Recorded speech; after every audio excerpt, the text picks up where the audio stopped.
Mes chers amis, encore de l'Etzaka pour assurer la sécurité et le bien-être de tous nos chers frères et sœurs, en Eretz Israël en particulier, à travers le monde en général, et bien sûr que nous voyons déjà tous ensemble en Eretz Israël, dans le Beth Amikdash, unifié dans la grande joie. Eh bien, il raconte une petite anecdote. Ce jeune homme, avec qui sa relation avec sa belle-mère n'est pas parmi les meilleures, mais c'est l'anniversaire de sa belle-mère. Il faut qu'il achète quelque chose d'extraordinaire, un cadeau spécial, mais il ne veut pas trop gaspiller. Eh bien, c'est une tâche un peu dure. Il rentre dans des magasins luxueux qui est connu pour leurs objets de haute gamme. Mais quand il rentre, il entend là-bas une situation dramatique. Il s'avère qu'un des employés a cassé un vase luxueux, très cher. Et bien sûr, le propriétaire est furieux et n'arrête pas de crier sur cet employé. Pauvre employé, il ne sait pas quoi faire. Mais là, lui rentre, il a une idée géniale. Il va chez le propriétaire, il dit, est-ce que je pourrais acheter ce vase qui vient d'être cassé à un bon prix? Avec plaisir. Mais il y a une condition. J'ai besoin que tu l'emballes, un beau cadeau d'anniversaire, dans une des boîtes de la compagnie, du magasin. Et assure-toi quand le livreur va le livrer au moment de l'anniversaire, à telle et telle adresse, quand l'hôtesse de la maison, ma belle-mère, ouvrira la porte, assure-toi que le livreur laisse tomber cette boîte et tout se casse à l'intérieur. Ok, si c'est ça ce que tu veux, bien payé, pas de problème. Et voilà, mission accomplie. La porte est ouverte, le vase se brise. Et la belle-mère qui voit d'où ça vient et de qui ça vient. Et elle voit maintenant, et à l'intérieur, elle entend comme tout est cassé. Elle a vu comment c'est tombé. Dit à son gendre, il dit, ne t'en fais pas.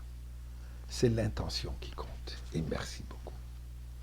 Imaginez-vous, quand la belle-mère plus tard a ouvert la boîte, et elle a vu que chaque morceau cassé est joliment emballé dans un papier de cadeau. Est-ce que ça a aidé à la relation? L'employé, très dévoué, voulait s'assurer que tout soit comme il se faut. Il a emballé chaque petit morceau comme il se doit. Eh bien, regardons un peu l'histoire de péché du veau d'or.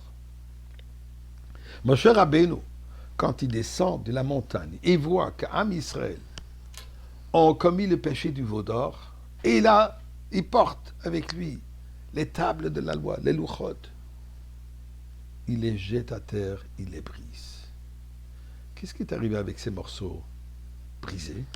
Eh bien, on nous enseigne que dans le Aaron HaKodesh, dans l'Arche Sainte, qui est placée dans le Saint des Saints du Beth Amikdash, du Temple, ou du Mishkan à l'époque, quand Moshe Rabbeinu est revenu à Yom Kippour avec les deuxièmes tables de la loi, entières, aussi belles que les premières, elles étaient placées à l'intérieur de l'Arche Sainte.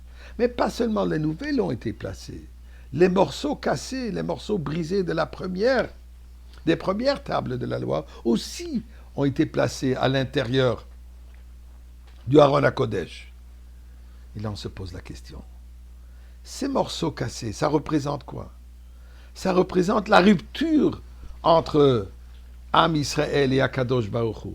Ça représente un moment de faiblesse, ça représente un moment où, malheureusement, Am Israël a posé des questions par rapport à l'existence d'Akadosh Baruch Hu.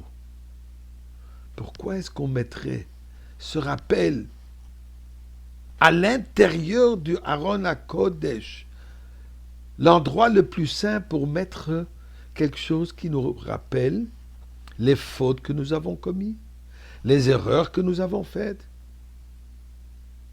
Et c'est exactement ça le point. Akadosh Baruch Hu, il nous dit, je connais les faiblesses de l'être humain. Je connais les erreurs qu'il est capable et qu'il fait. Mais je veux que vous sachiez même quand vous êtes brisé, même quand la relation peut être un peu fracturée. Soyez prêts, à côté, ensemble, unifiés, dans le même endroit, avec les tables entières. Un kahal, une communauté, comprend le tzaddik, inclut le tzaddik, ainsi que celui qui, Bezrat Hashem, deviendra tzaddik. De quelle manière? Quand on est ensemble. Et on réalise que nous sommes tous dans le même Beth Amikdash. Nous sommes tous dans la même maison de Dieu. Et bien sûr, on doit s'améliorer. On peut s'améliorer. On va s'améliorer. Dieu nous donne l'opportunité de changer. Et de cette manière, eh bien, mes chers amis, nous allons tous nous retrouver ensemble dans le Beth Amikdash. Espérons et nous prions que ça soit encore aujourd'hui.